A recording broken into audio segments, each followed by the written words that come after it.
Eu sou Walter Procópio e nós estamos nesse desafio de ler a Bíblia toda em um ano. Hoje vamos estudar mais 3 capítulos, capítulo 28, capítulo 29 e o capítulo 30 de Gênesis. Capítulo 28 é a história de Jacó. Capítulo 27, ele saiu da sua casa, fugido do seu irmão. E o capítulo 28 começa dizendo assim: então Isaac chamou Jacó, deu-lhe a sua bênção e lhe ordenou: não se case com mulher cananeia. Vá a Padã-Arã, a casa de Betuel, seu avô materno, e case-se com uma das filhas de Labão, irmão de sua mãe. E ele vai declarando a bênção sobre ele. Que Deus Todo-Poderoso o abençoe, o faça prolífero e multiplique os seus descendentes para que você se torne uma comunidade de povos. Que ele dê a você, os seus descendentes, a bênção de Abraão, para que você tome posse da terra na qual vive como estrangeiro, a terra dada por Deus a Abraão. O capítulo 28, ele começa trazendo uma instrução que todo pai e toda mãe precisa ter. Nós estamos vendo Isaac abençoando os seus filhos. Eu oro pelos meus filhos antes mesmo deles nascerem.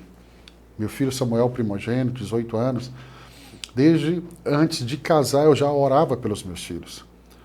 Eu não lembro assim um dia que eu não tenha orado e abençoado os meus filhos. Eu vou no quarto deles quando eles estão dormindo, coloco a mão sobre a cabeça deles, pronuncio bênçãos, porque é isso que Isaac está fazendo. Pai, mãe, pastor, eu não conheço muito de Bíblia. Para abençoar, você não precisa ter conhecimento, você tem que ter um coração abençoador. Estenda as suas mãos. Como que eu abençoo? Declare palavras de bênção, palavras de vitórias, palavras boas sobre a vida dos seus filhos. É isso que o capítulo 28 de Gênesis começa a nos ensinar, que um pai deve abençoar a vida do seu filho, uma mãe deve abençoar a vida do seu filho. Jacó agora sai da casa dos pais para ir para uma terra que ele não conhece. E é muito interessante que nesse trajeto, andando, ele vai chegar no capítulo 10. Jacó partiu de Berseba e foi para Harã. Chegando a determinado lugar, parou para pernoitar, porque o sol já se havia posto. Tomando uma das pedras, dali usou como travesseiro e deitou-se. Jacó ele chegou numa cidade chamada Luz. Se você tiver a oportunidade de visitar Israel, é uma cidade com muitas pedras, tamanho cansaço. Ele pega uma pedra e faz dela de travesseiro. Mas aqui Jacó vai ter uma revelação. Ele vai ter um sonho. E nesse sonho ele viu os céus abertos, ele viu anjos subindo e descendo, ele vê Deus no topo da escada. E quando Jacó acorda, ele diz assim: Deus está neste lugar e eu não sabia. Jacó, ele é o primeiro homem da Bíblia a ter a revelação de casa de Deus. Porque quando ele tem essa revelação nesse sonho, ele acorda e diz: este lugar é a casa de Deus. Ele faz um voto com Deus. Ele derrama o óleo sobre a pedra. Ele derrama o óleo que ele carregava sobre a pedra. Ele diz assim: se Deus me der comida, roupa para vestir, se Deus me trazer em paz, eu te darei o dízimo. Então nós vemos ele sendo fiel nos dízimos e Deus vai cumprir essa palavra. Ele derrama o óleo sobre a pedra e diz: este lugar é a casa de Deus. Tudo que aprendemos sobre casa de Deus, que passa por Moisés, por Davi, Salomão, o Novo Testamento, começou com Jacó. E no capítulo 29, é o momento que Jacó chega na casa do seu tio. Jacó significa enganador. Ele enganou o pai, ele enganou o irmão. Essa era a característica de Jacó. Mas interessante que ele vai para a casa do tio dele, Labão. E ele encontrou alguém pior do que ele. Mais enganador do que ele. Até aqui, era Jacó que passava a perna nos outros. Agora ele encontrou alguém que está fazendo isso com ele. Não se esqueça do que Paulo diz em Gálatas 3. Gálatas capítulo 6. Desculpa. Ele diz assim: de Deus não se zomba. O que o homem plantar, isso ele vai colher. É aqui que ele vai conhecer Raquel e vai trabalhar 7 anos para casar com Raquel. Mas quando ele vai se casar, Labão engana ele. Raquel era mais nova e Labão entrega a mais velha, Lia, para casar com ele. Até hoje eu não consigo entender como que Jacó só percebeu no dia seguinte. Provavelmente pela questão cultural de como era feito o casamento. Mas quando ele descobre, ele fala com Labão, você me enganou. E Labão diz, não é o nosso costume. Trabalha mais 7 anos. E ele vai trabalhar mais 7 anos, totalizando 14 anos, para poder casar com a mulher amada. E aí nós vamos começar a ver aqui algo. Ele casado com Lia e Raquel. E vai haver uma rixa tão grande dessas duas mulheres. Porque Lia, ela concedeu filhos a Jacó. Raquel, a Bíblia diz que ela era estéril.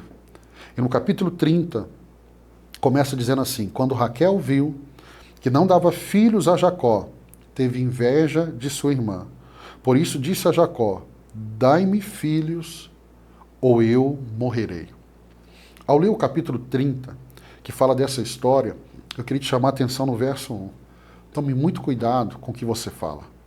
A fala de Raquel foi, se você não me der filhos, eu vou morrer. Ela disse, olha, a minha morte é pela ausência de filhos.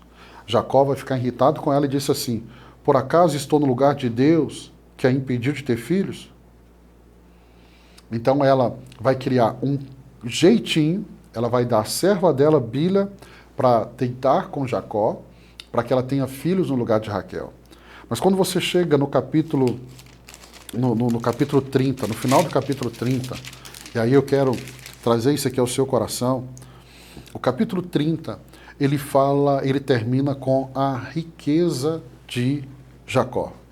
Jacó trabalha 7 anos e casa com a primeira esposa, Lia. Mais 7, trabalha mais 7 e casa com Raquel. E ele trabalha mais 7 e ele é explorado por Labão. Mas olha, verso 25, depois que Raquel deu à luz a José, Jacó disse a Labão, deixe-me voltar para a minha terra natal. Dê-me as minhas filhas. Aí o verso 27, mas Labão lhe disse, se mereço a sua consideração, peço-te que fique. Por meio de adivinhação, descobri que o Senhor me abençoou por sua causa. E acrescentou, diga o seu salário e eu lhe pagarei. Então Labão está reconhecendo, olha, toda a minha prosperidade é por causa de você, Jacó. Jacó fica, Jacó estabelece o salário, Deus abençoa Jacó, e o capítulo 31, que vamos ver amanhã, nós vamos ver que Jacó, chega um momento que ele se torna mais rico do que Labão. O que nos ensina o capítulo 31? Além da história de Deus dar um filho para Raquel, que era estéril.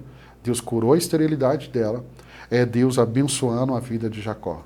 Então, quando você lê o capítulo 30, creia nessa realidade. Assim como Deus abençoou Jacó, ele pode também te abençoar. Mas não esqueça, Jacó trabalhou e trabalhou muito. A Bíblia vai nos ensinar lá em Provérbios, nós vamos chegar lá. Nós vamos estudar a Bíblia toda em um ano. E a Bíblia vai nos ensinar lá em Provérbios. Vai ter com a formiga, ó preguiçoso. Abraão foi um cara que enriqueceu, mas trabalhou muito. Isaac, ele semeou quando ninguém queria semear. E Deus deu a ele uma colheita 100 por 1. Jacó se tornou rico? Sim. Por quê? Porque trabalhou. Então, se você quer prosperar, Deus vai te prosperar. Mas isso não vai tirar o seu trabalho. Você vai ter que trabalhar. Então, quando você lê o capítulo 30, e o capítulo 30 mostra como Jacó enriqueceu, foi por causa da bênção de Deus. O Evangelho de João, capítulo 3, vai dizer, o homem não pode receber coisa alguma se do céu não for dado. Mas você e eu precisamos trabalhar e trabalhar muito. Jacó trabalhou.